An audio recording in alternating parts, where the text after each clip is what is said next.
Thoughts. We glorify God in this place. Mighty God, we thank you. Jehovah, we bless you. In Jesus' mighty name we pray. Amen. Amen. Let's celebrate Jesus as we take our seats.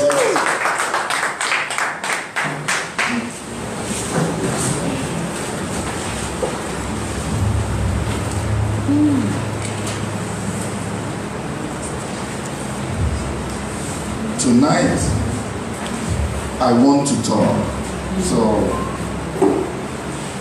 you need to give me your ears and you need to open your minds as we begin to talk about the mind. You need to mind what you mind. You need to mind your mind, because the Bible has told us a lot about the mind. It says that guard your heart with all diligence, for out of it proceeds the issues of life. Guard your heart. Your heart is your mind. How do you process things? How do you see things? How do you question things? How do you, because if you don't check those things, if you don't check how you process things, how you think, if you don't correct them and align them properly, it becomes difficult for you to achieve your dreams. Because your thoughts must align with your actions. Your thoughts, first of all, must align with your words. You cannot be speaking one thing and be thinking another thing. There's disorder. There has to be order. Our God is an ordered God and not the God of confusion. What is faith really? Faith is saying exactly what you believe, or believing exactly what you have said. Either one of it is true. Faith is able to put your heart where your mouth is. Some of us will be saying one thing: we believe this Jesus, we believe God, but at the end of the day, when push comes to shove, do we call on this Jesus? When push comes to shove, do we believe the word of God?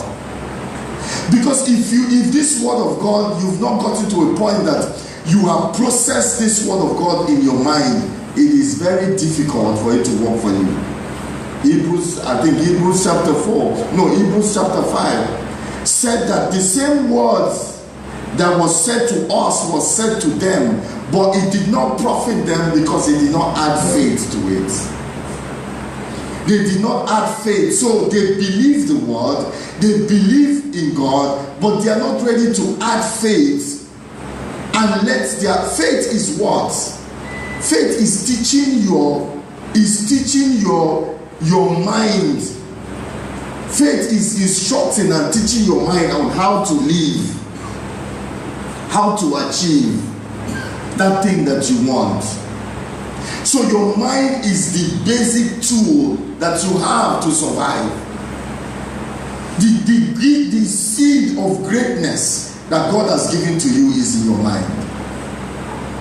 Because all that you are ever going to become in life is from your mind.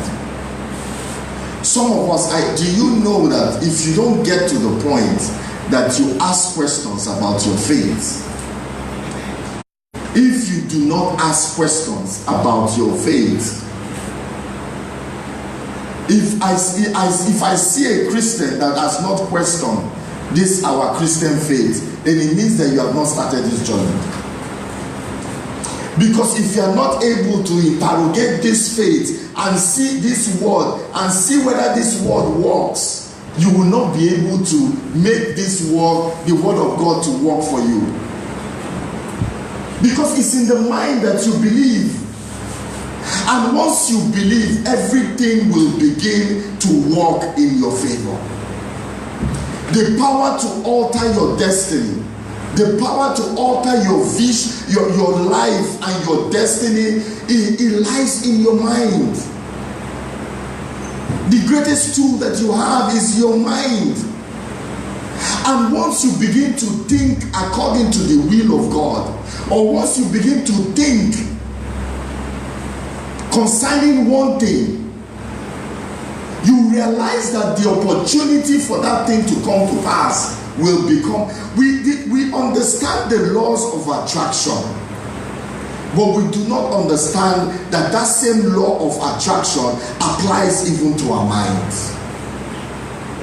Anything that you want to do, opportunity to do that thing will come. Once you set out your mind to do business and you are able to overcome all the doubt and fear, opportunity for you to do that business will come. Opportunity for you to succeed in that business will come. There is nothing impossible under the sun. There is nothing that you want to achieve that you are not able to achieve. There is absolutely nothing that you want to achieve in life. The way you think, or your mind controls your behavior. It controls your behavior. How you speak to people, how you relate with people is how you think.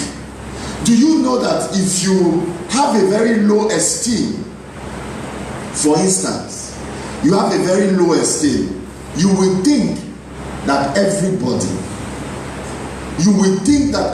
is looking down on you. You will think that everybody is not happy with you, or everybody is laughing with you. Do you know that if now that you are here now, there's something wrong with your dress? Nobody can see it. Maybe it's torn somewhere. Nobody can see it, but you know that you're uncomfortable because you know. And there's a way somebody can just look that direction. It's not seeing. You will think that that person is looking because that's how you are thinking. And once you take that same mindset and look at life, that some certain things cannot be achieved, that those things cannot be achieved. There is a will. There's a wheel of progress that is moving round, looking for who has faith to receive it. I know of a young man told me a story. He said he was a Shell contractor, and he has worked and worked for 10 years. There is no hope. There is no hope. There is no hope that they were going to make him staff. So what that happened was, he had he has had in mind, or he has had this law for construction, and he has set up in his mind how to go through this construction, how to be able to run a site. He knows about it. He has worked in a site from time to time. So he set out to start a construction firm. And according to him, he wants to one day have the biggest construction firm in the country. So long story short, he got one of those Amechi schools. Someone gave him to run, but he didn't have money to do it. But he had the mind. And by the time he was giving me the story, he said, do you know that somebody he has never met? And he somewhere in his mind, he says that Igbo people like money too much, so they cannot give, because we all have some mindset. And I said, which tribe doesn't like money? So he has this mindset of which he says, no. But he decided good fortune follows the brave. And who are the brave? Those that are acting by faith. Do you know that somebody gave him materials, gave him things worth millions of naira? Say, go, when they pay you, come back. And he was an Igbo guy. And even an elderly guy, not even a young guy. He couldn't believe it. As he did one, people saw he was able to do it. That's how he was able to do others. And other people that had it, couldn't do it, were not given to him. And that was what launched him to be able to set him on his way. You know, sometimes we think we want to have everything put together before we launch out. Mistake. You cannot, the only person that can see the end from the beginning is God. So if you want to see the end of the business, you are saying that you want to have that thing that makes God God. And what is it? It's the Alpha and the Omega. He has seen the end from the beginning. And in the beginning, he already knows the end. That's why he's God. All he has said to us is to have faith. And let us have faith and let us move in. You move in by faith, not seeing the end, and he's going to bring it to pass for you. So as the greatest risk takers are business people. Because you're putting in your life and your business, your life and your money into something, and you believe that thing is going to work. And you must believe the same way Abraham believed, not doubting. He hoped upon hope that this thing will work. Hope can get something that is dead to come alive. Faith, believe in your business, your capability. See, the thing is that if you do not believe that you can do it, personal success is believing first of all. You cannot give what you don't have. You cannot give what you don't have. You cannot be looking for 50 million naira contract when you are not sure within you that you can handle it. If I say who wants 100 million naira contract, everybody will raise up their hand. But not everybody is ready. Some people will be afraid. There's some people naturally that they are afraid of everything. They are afraid to sit under the fan. They are afraid that this bulb can just burst. They are afraid of every single thing. And you know why? What happens that fear is the greatest tool the devil used to bring you down and to slow you down. Fear. Fear. See, I am able to do the things I do today because I'm able to tell myself that I can be better than this. The person you work on is yourself. The greatest thing I do every single day is to work on myself to become better. Because let me tell you, man was born, the heart of man is expressly wicked. The heart of man is expressly lazy. Man, left to man, he will do nothing. Left to man, man will be selfish. Left to man, you can imagine, you need to start your walk to greatness starts with you. Don't be looking at somebody else. Look at yourself and see, how can I change myself? If you do not change, you cannot run a business and employ people and relate with people. And relate with people. There's so many things. When people say business, this one, what is the strength? What do you have first that you're able to do this business? What are the things that you have that will enable you to do this business? And what are the threats that can take off, that threats that can kill this business? Are you able to think of these things? Are you able to think that, do you have time? Because he has a job and he wants to do a business. And by the time I broke it down for him, he was looking and saying, look, do I really? So is he. The important thing is not how wonderful the business is, but it's how wonderful your heart is to do that business. And I have said here many times, you go into business because you have a solution to a problem. You don't go into business because you want to make money. That's error. And it shows in everything that you do. and that business will not last long. The people that survive in business and survive in life, I realize, is the people that have what to offer.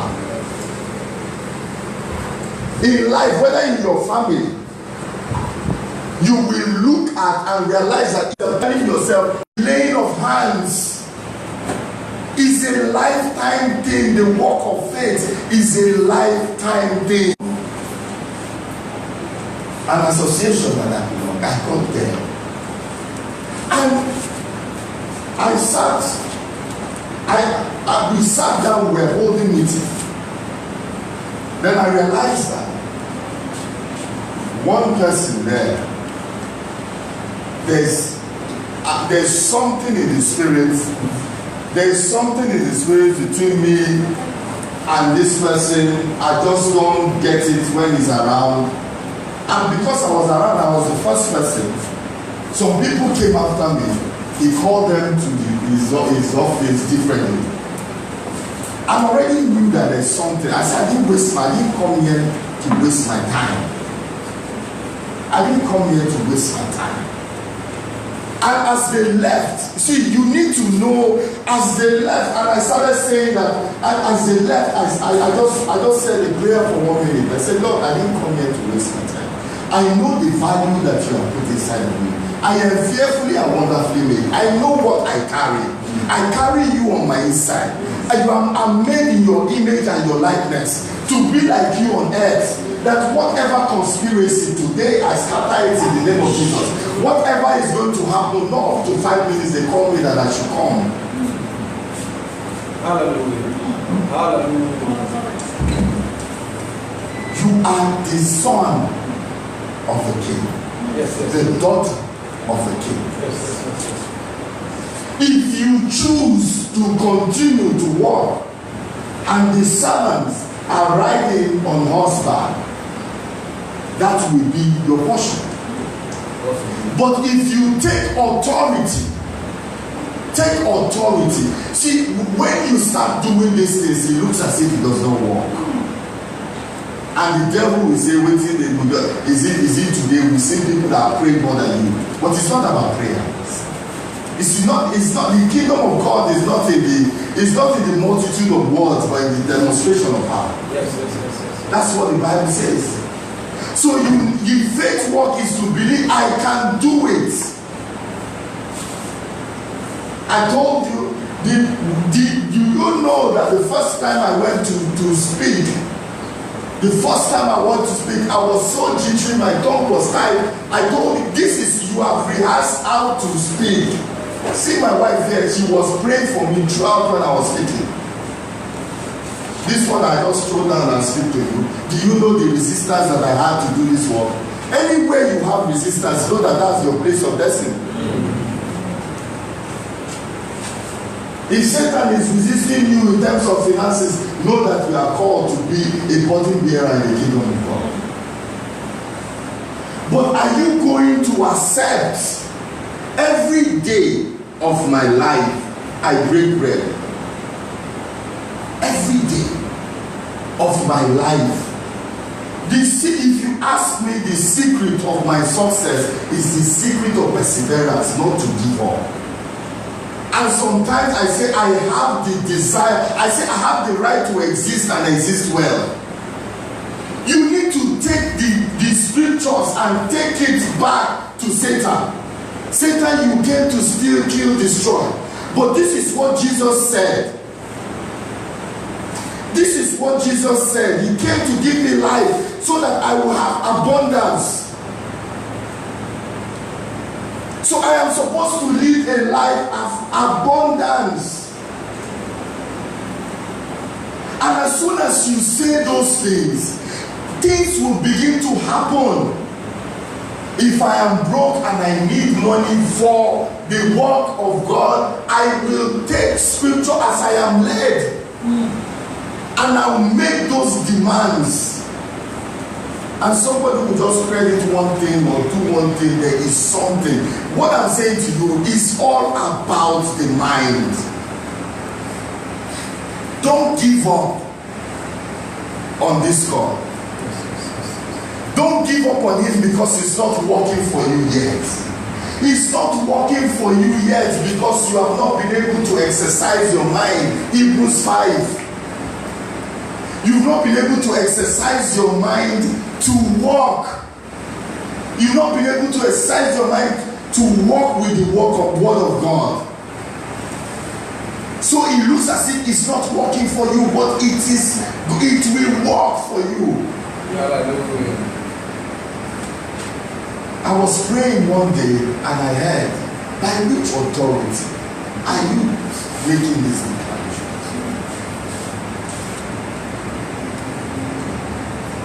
Because when you want what you want, the spirit, the demons will come and ask you, by which authority? They ask your Lord Jesus, by which authority are you healing these people?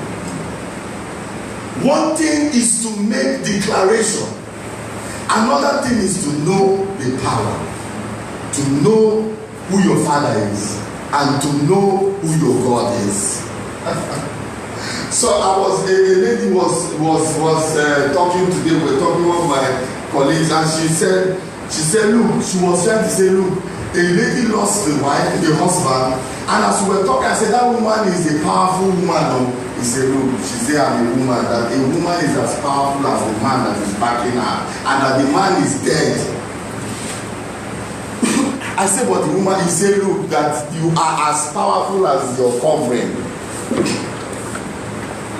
So, and she's a woman, so she knows more than me in that regard. So I laugh because you are as powerful as the God yes. that is backing you. Yes. You are as powerful as the God that is backing you. So when I was asked that question, that was when I started taking communion on a daily basis, because I had to hinge. You know, it's just like making declarations. I declare the rain shall not fall. I declare this. By which authority are you doing it? By the authority of the finished work. By the authority of the new covenant, ratified by the blood of God. There is a new covenant. That is where the power is. Jesus has finished the work. So Jesus has the power, but you have delegated authority. He has given you the power. He says that all Matthew 26, he says all powers belong to me. Now go ye and disciple nations. The Lord has given all the power. He has given it to the church. Delegated authority. So when he say you are like gods on earth, is he not bringing you back to Genesis 1:26, that you were created in his own image and created in his own likeness to be like him, with delegated authority to achieve on his behalf? Don't you understand? When you succeed, God is glorified. John 15. When you succeed, God is glorified.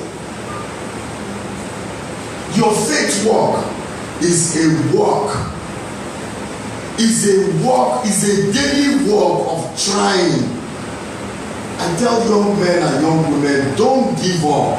It's a daily walk of believing the scriptures, declaring the scripture, no matter what, keeping to it, and believe that God is going to come to pass for you. His word is going to work for you. You have to continue to believe it in that way. And you have to use those words to fortify yourself. I say to those of us that can speak in tongues, you cannot start a day without fortifying yourself. By which authority do you do the things that you do? You know the words of the Bible, but you don't know the God of the Bible. And you don't know, and when the enemy comes to question you in your place of business, what do you say? That is when we begin to fail. The power is in the mind. The power is in the mind. The right decisions is in the mind. And I want us to change the way we think. This first part of my presentation is to tell you to never to give up. But I also want to tell you about what we have inherited over the years. Romans 12:2, he said, do not conform to this world, but be ye transformed by the renewal of your mind. Through the word of God. The society has framed us. The society has kept us in a certain place. We think, do you know that, for those of you that would have read sociology, you would have heard what they call classical conditioning. Has anybody heard classical conditioning before? It's just a conditioning of the mind. All of us, the way we think, we have been conditioned the way we think. And this night we're going to look at it because I like to trace this from the beginning. How come we think in this way?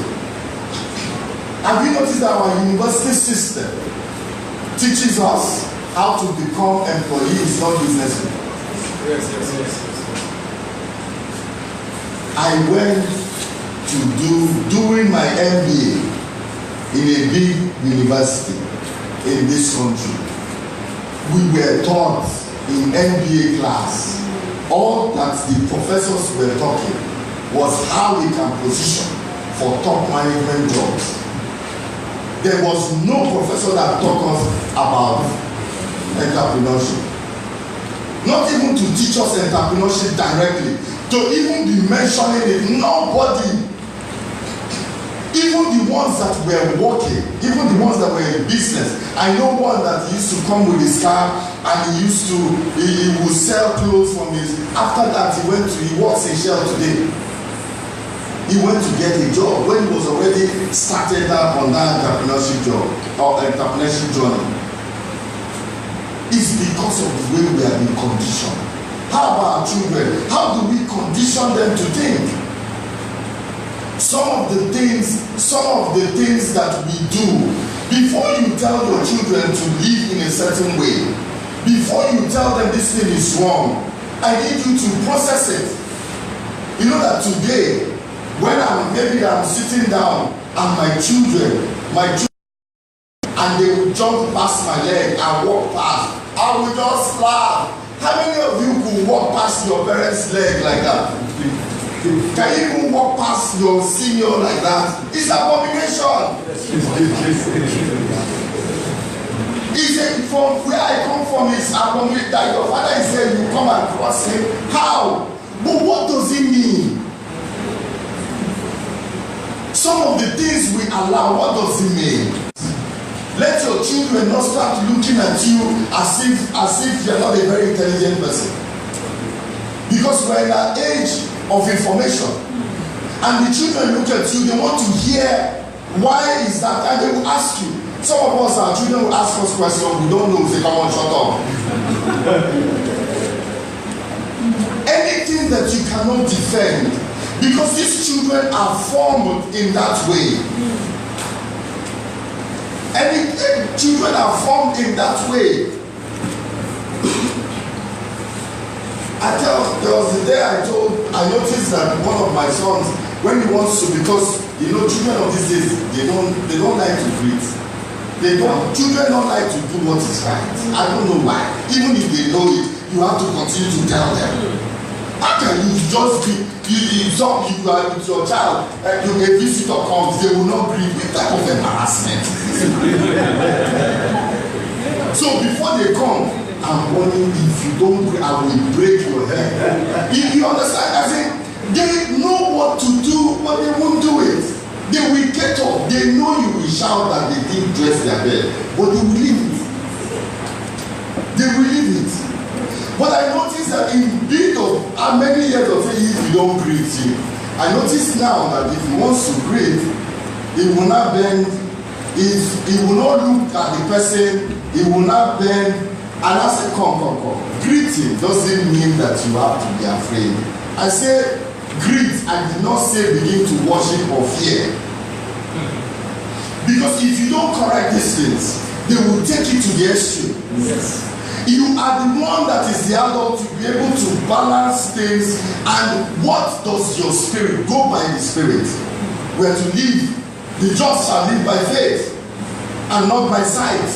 It means the just shall live by the spirit and not by the flesh. Sight is one of the 5 senses.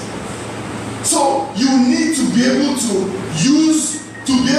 guide them right. Because there's a lot the society has handed down to us. That as we're handing it down, please, by all means, find out, is he agreeable with your spirit? If it's not in the Bible, is he agreeable with your spirit? See that the average Nigerian child, African child, doesn't like to speak his native tongue. Then if you are intertribal marriage, forget it. They will never speak any of the language. But Chinese, India, people from the Oriental race, Chinese people to the 5th generation in the US, they speak Chinese. They speak it fluently and they speak English fluently. Their culture, all of us will go to Chinese now. Say, we'll go Chinese now. Everybody is happy. Oh yeah, let's go and eat fisherman soup now. And your children will say, no, we don't want to eat that one. Because all these things is the way we are now looking at the things that we produce. We used to say made in China was a problem. When I was going to say made in China, this one are made in China. But today, China is where we go for them to manufacture. Why can't we do the same thing, made in Aba or made in Onitsha? What is wrong with it? China was experimenting until they're able to be doing it today. Why don't we experiment until we're able to do it? And all these things starts with the mind and the way we are cultured, the way we think, even to our educational system. And let me tell you the mistake that you need to remove yourself from a way of thinking and get yourself in a way that you are free to think. Because the origin really of our universities and our educational system, we were designed to think in a particular way. There are these people that were called the scholastic philosophers of the Middle Age, when the Christian faith has come. And there were people, these are priests that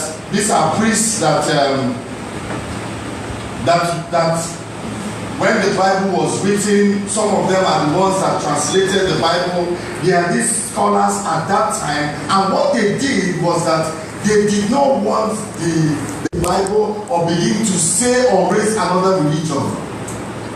That was where our academic system started from.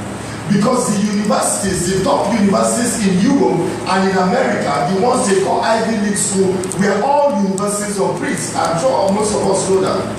Even those in Europe were universities for priests. That's how we started. And this thing started in the Middle Ages. And this is how they used to do it. All the clergy, it's mainly Baptists, Methodists in the US, all the Harvard, all the Princeton, you name it, we're all for either Baptist or Methodist priests that to teach them in the university, to teach them theology. That was where all the universities started. But this was the problem.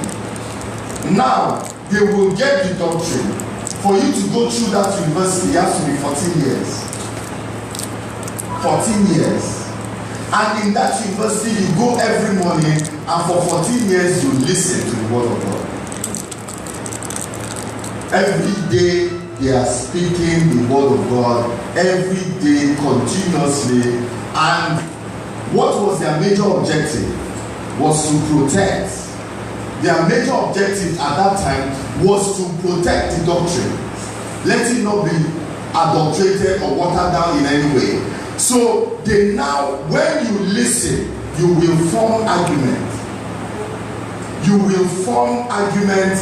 You will form your own way of defending the faith, defending our doctrines. And that is where critical thinking came from. And that is where the universities that we go to today teach us critical thinking. That's where all that we do is to critically analyze something and say, okay, this is the way. But it comes with its own issues. And you see that there was a man, I don't know if some of you have heard of this St. Aquinas, Thomas Aquinas, was the man that now formalized this way of thinking, and in this university, that it now became something that people will sit down as they are reading the Bible. You are expected to be coming up with argument. So your way you preach the Bible is to argue. Can you see that Paul, even Paul's writing, Paul could come up with excellent argument about his faith.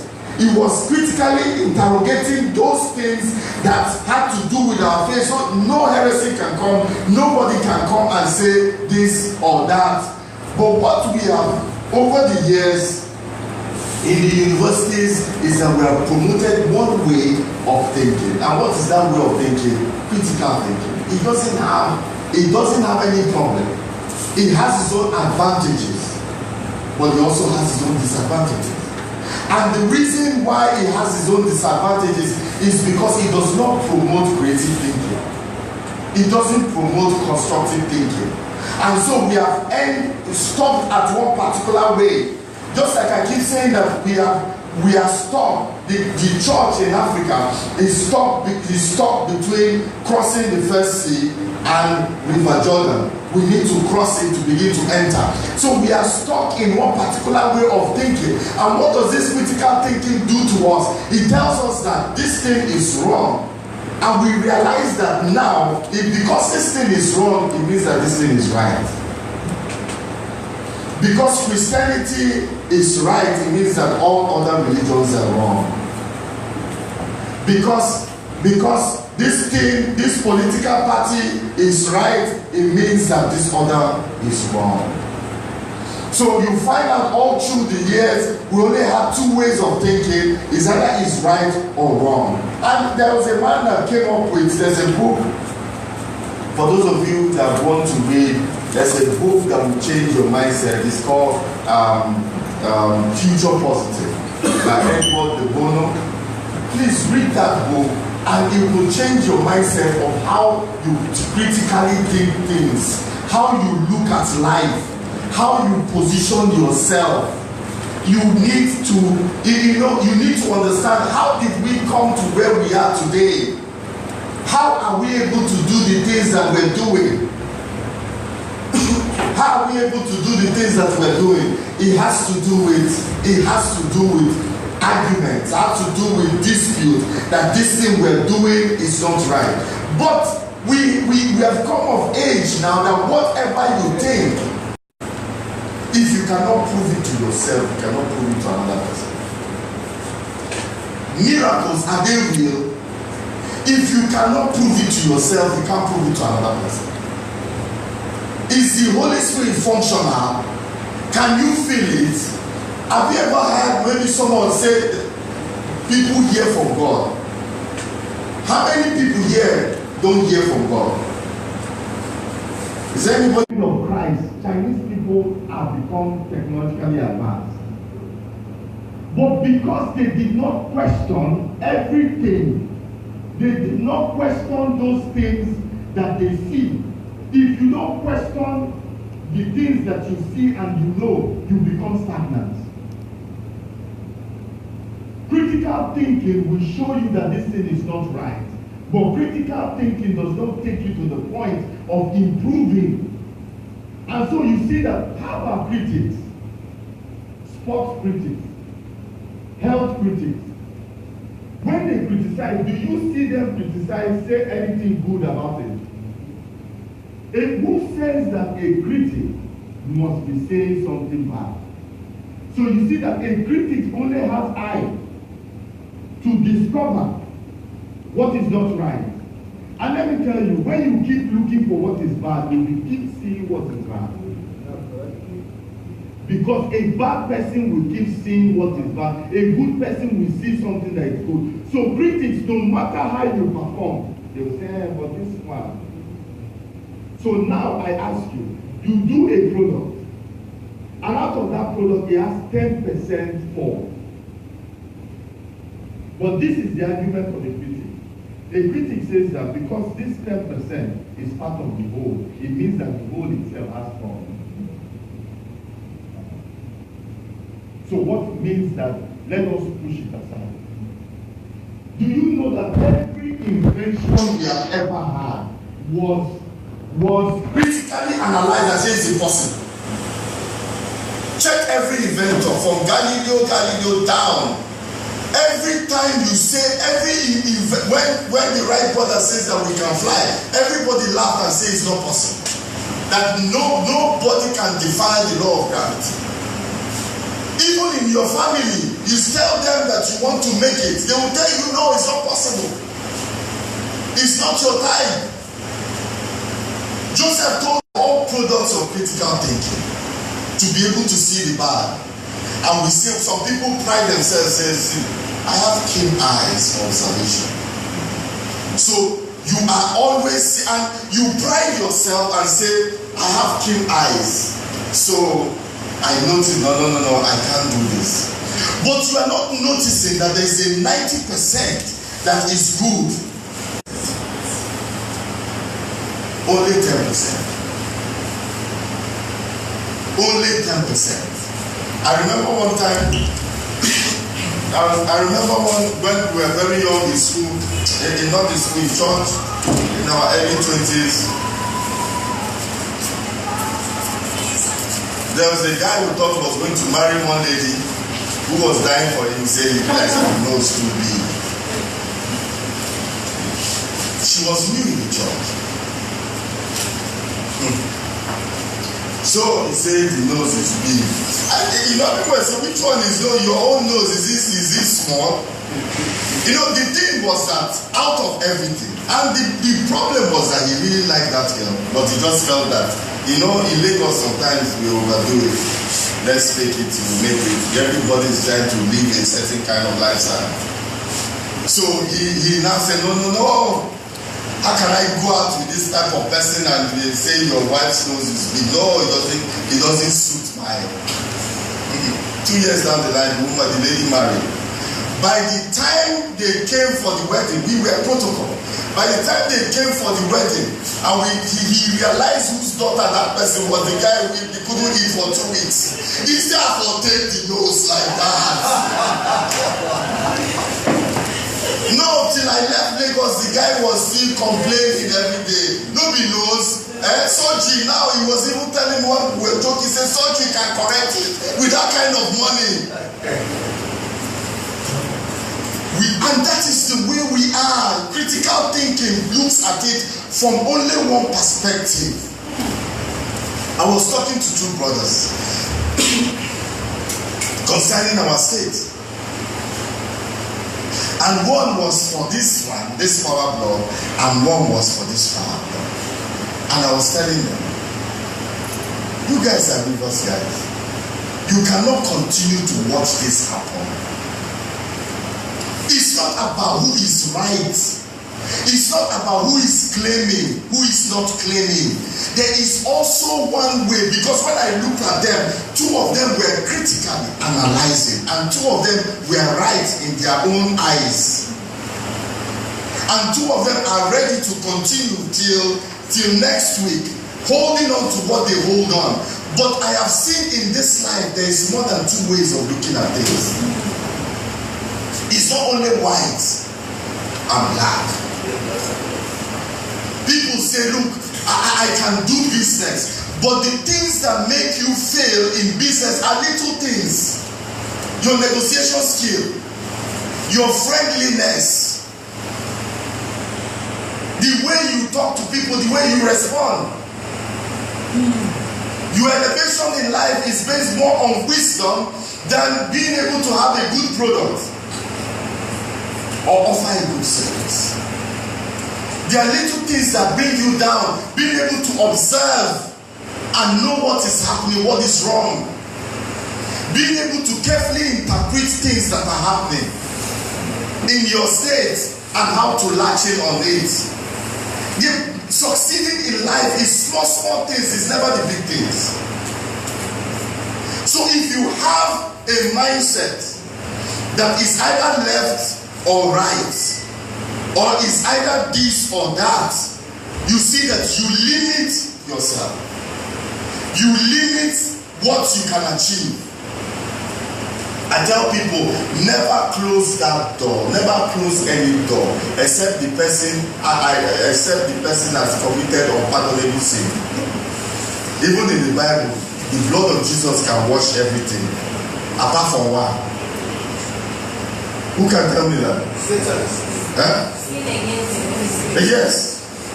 It's unpardonable. You can abuse Jesus so he doesn't mind, but if you go close to that one, just that one, never, you and somebody quarrel, or you don't hide, leave the door like that. Leave it small, open. Don't be, he's my enemy for life, or never say never. Just leave it. Just leave it. Friendship is in the mind. Some people think you are their friend, but you know you are not their friend. Some people are calling you, this is my friend, my guy. But you know, everybody knows who is their friend. Yes. Everybody knows. It's the same way I am saying in life we need to look at things from different angles. The Chinese people, their technology played out. After a while, because they did not understand the process of change. And now listen to me. What can change your mind is three things. The flow of transformation is thesis, hypothesis, and synthesis. Thesis, hypothesis, synthesis. What is a thesis? It's a write-up. Because this is how we are being taught. This is what we are being taught. Well, to carefully analyze something and to report. I remember the basic science, they told us what was science. The science teacher told us that it's the ability to collect that data, to observe, collect data, and interpret data. That is science. So collect data and interpret data. That is all about science. And you see, if something that you don't know, whatever you do not know, you find that you call it a name, or you don't even record it at all. Then you record the one that you know, and you see life from two sides. Chinese people play Plato because they didn't understand what hypothesis means. So synthesis is about thesis is about a statement of what somebody wants to prove. It's a dissertation embodying results of original research, especially substantiating a specific view. Thesis is similar to hypothesis. Hypothesis is bringing up another idea that cancels that first one, that questions that first one. Hypothesis is an idea, a theory that is not proven yet, but it leads to further study or discussion. Just like somebody said the earth was flat at one time. If somebody's hypothesis that say no, it cannot be, if somebody did not question that statement, do you know what will happen? We will continue to think that we'll keep walking one day and we'll just fall off. The secret to success is to be able to question everything. And this is the power and the secret of inventors. Inventors are people that say, no, there's always a way. I need to look for a way. In looking for that way, you create a hypothesis. And that hypothesis, you've not proven it yet, but you have faith that that thing will work. And what happens? you pursue that thing. So you start your business. You are doing business. You cannot be comfortable in doing business the way you have been doing business. You have to raise another hypothesis and say, no, this cannot be. We can do this thing cheaper so that profit can go up. Oh, so the mind of a successful entrepreneur is a mind that generates hypotheses on the continuous basis. For both your business, for both your marriage, with your children. Hypothesis never ends. And what synthesis? Because that is the final. Something that is made of combination of different things, such as idea or style. So even the hypothesis, even the synthesis is just for a while. It's just for a season. And that is where the personal success comes. You need to improve. You need to improve on yourself. You know that it took a while for me to begin to wear the jeans that they wear today. No, the jeans now has become very tight. I don't understand. I had it every morning. I would look at it every morning. But I need to upgrade. I need to upgrade. My pastor says that he uses that to, I won't say console, but he uses that to pamper women. I tell them that, look, if you marry, don't mind your friend that married in 2006. That is a 2006 model. That your own is coming in 2020, it's a 2020 model. And all of us are shouting, upgrade, upgrade. There's because even in software, you have to upgrade. And you have to upgrade. What am I saying? You need to upgrade. You need to upgrade. I said to myself this year, I'm going to look for speakers. And some of those speakers will become my personal friend because I need to upgrade some of my friends. You know, this 2019, 2020, I just want only billionaires to be my friends. So how do I get them? I get them to come and speak in my program now. Then I believe God will transcribe the friendship. But it's not as if you go and be discovering somebody I want to be your friend. If it's natural, what I'm saying is that some certain things have to evolve. You need to evolve and say, no, I need to do something better. Question every single thing that you do. Don't accept it for what it is. It's difficult for me to accept, even those around me. It's difficult for me to tell me something. My wife always look at I say they tell you something, you never agree. You always think that it's coming from. Because I know that there's always option.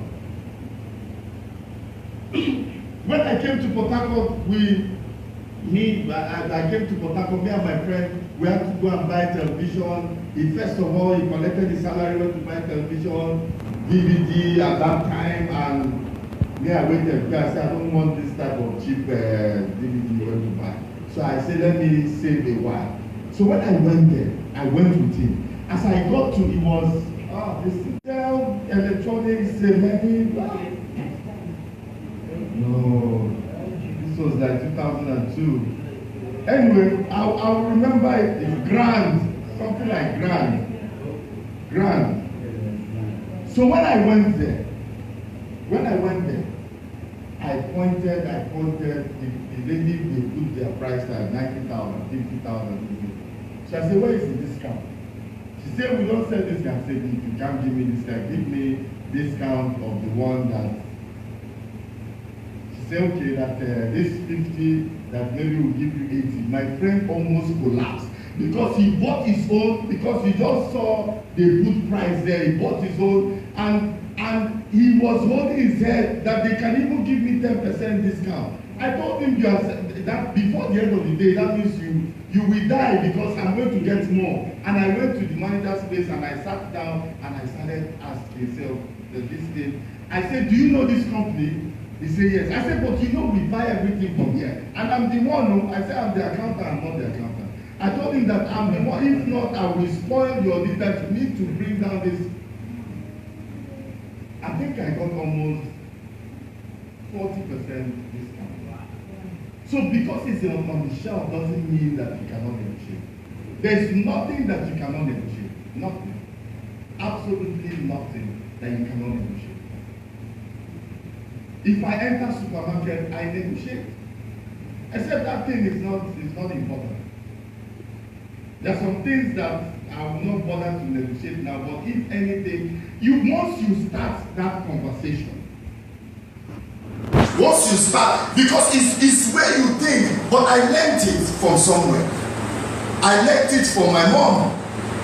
I used to dread going to market. You know, once you start to drive, they will now carry, when your mom wants to go everywhere, you will have to carry her. And I used to dread taking my mom to the market because I tell her, don't let somebody beat you here. I can't fight. So how can somebody tell you something is 1,000 naira? My mom will say 50 naira. And my heart, I said they will beat you here. And I'll be watching, and the person is in the market. I said, what? So you actually mean you can negotiate 1,000 naira 50? And she will end up buying it 150 naira. After she has gone around the market too. It's not as if she's buying it immediately. I said, wow. You know, as a child, I've never seen it before.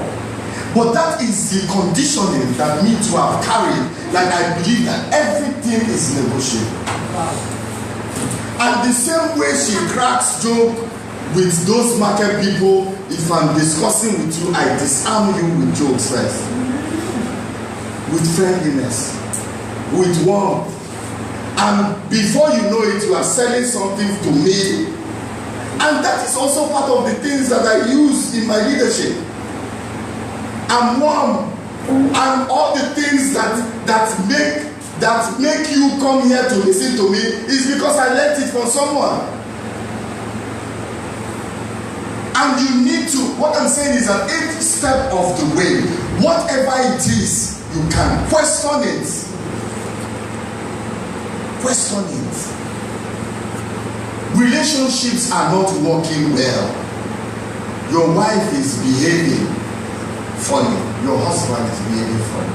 Your friends are, you need to question your actions that are generating those things. Your business is not working. You need to find out what are the things. What are the things that are happening? And that is the issue of being able to critically look at things. And by the time you begin to develop yourself, success starts from within. Success starts from you. Do you know that you cannot rise above the way you think? Yes. You cannot rise above the information that you have. You cannot rise above what you know. And what you know is part A. What you have tested of the things that you know is what truly makes you who you are. Some of us, you cannot imagine the amount of hardship that you go through until you go through it. Certain things happen to us in life, we don't know that we're able to go through it. There are certain things that happen, we don't even know how we went through it because God helped us through that situation. And our mind is the determining factor. Our mind is the determining factor. Each step of the way, I tell myself, I deserve to live a life of wealth and happiness. I deserve to live a life in a certain way. And And once you determine to live your life in that certain way, you need to upgrade it from time to time to achieve the things that you want. Throw up your own hypothesis on a daily basis. But I tell you, wealth is from inside, success is from inside. How you look at it. There was a time in my life I feel that God answered some people.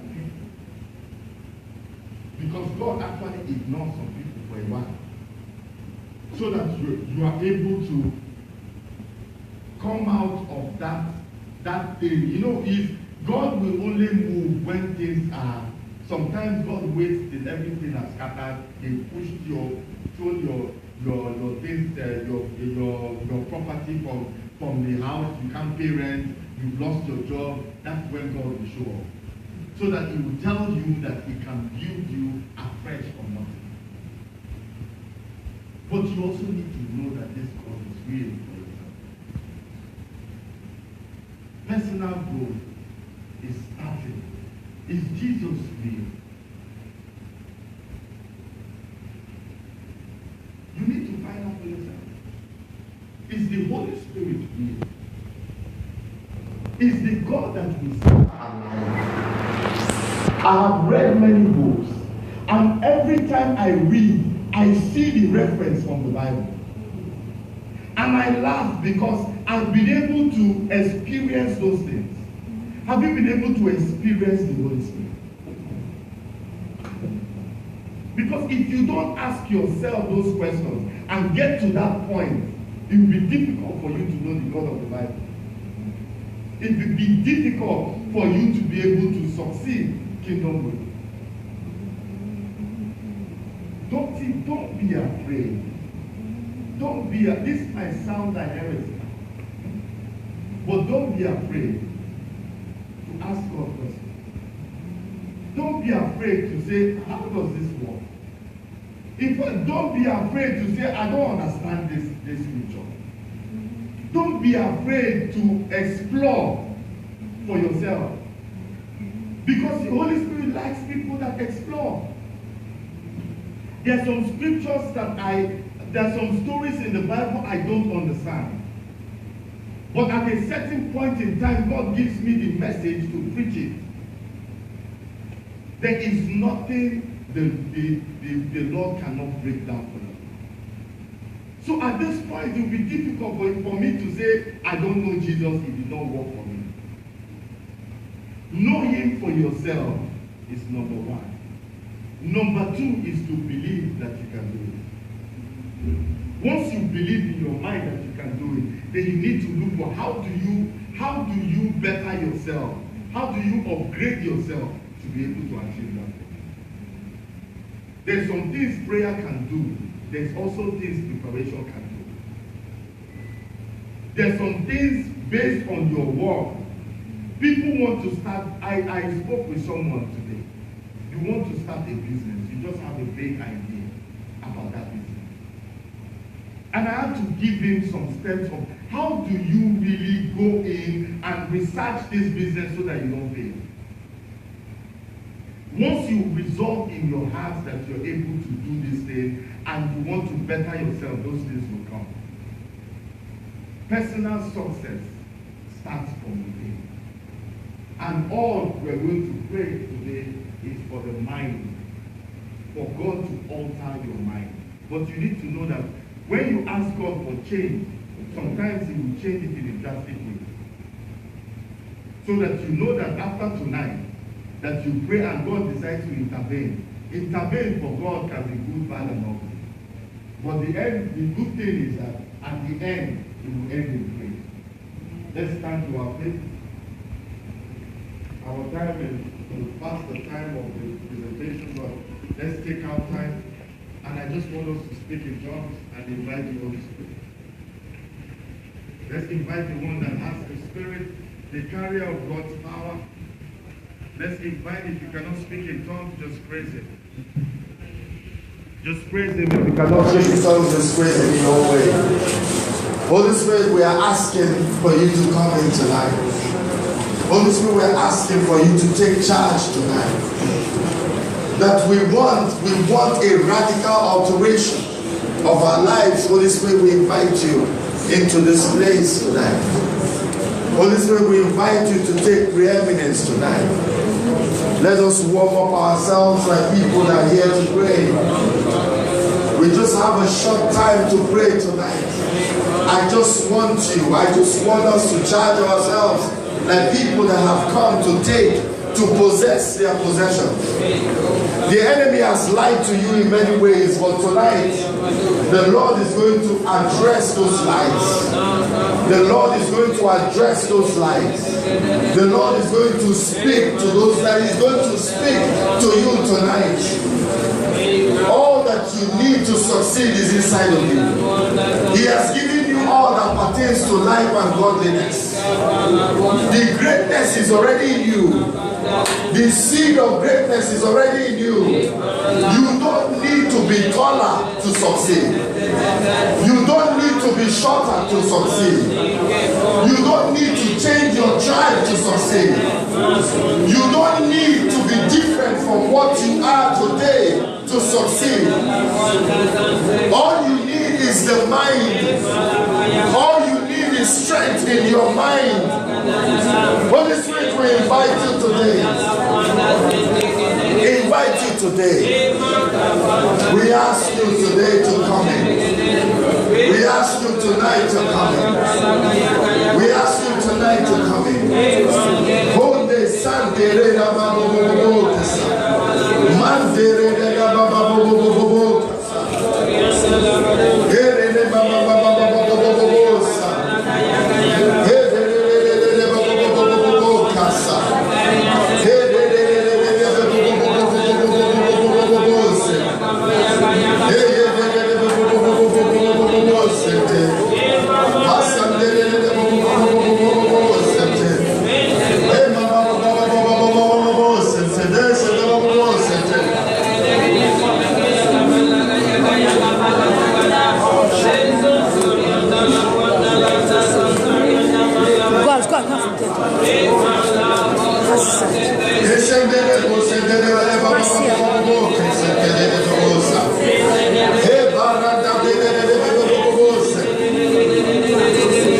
In Jesus' mighty name we pray.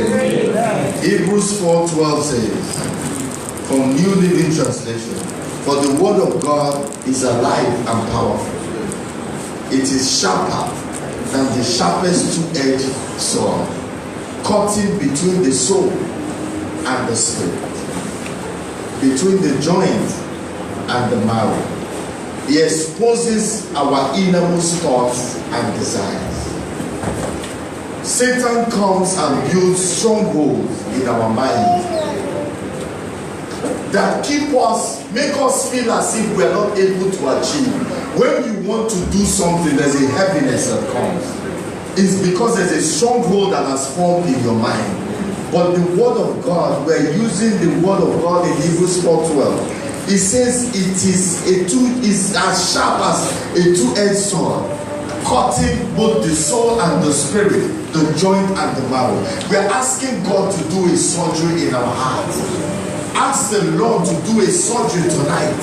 Because something needs to go, something needs to leave your heart so that you can breathe. The enemy has choked someone's mind here, and you are not free to think. You are intimidated by life and intimidated by everything around you, and you feel that you cannot. Low self-esteem is intimidation and spiritual bullying by the enemy. But tonight, ask the Lord to do a surgery that will set your heart free. Someone pray that prayer, because success is in the mind. No, you have to do better than this prayer. You have to do better. If only you can see that the surgery is in the heart. Power is in the mind. Greatness is in the mind. Authority is in the mind. Ask the Lord to do surgery tonight and release you. Let the Lord release you to become that person that you want to be, that you ought to be. Let the Lord do surgery in my heart, in our heart today. Free us from the strongholds in our minds that come to limit us. Free us, oh God, that we hear from you.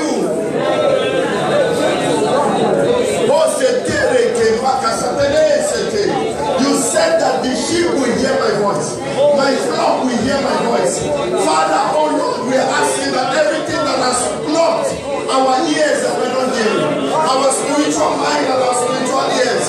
We are asking that you will stop it tonight. That you will stop it tonight, that we may freely receive from you.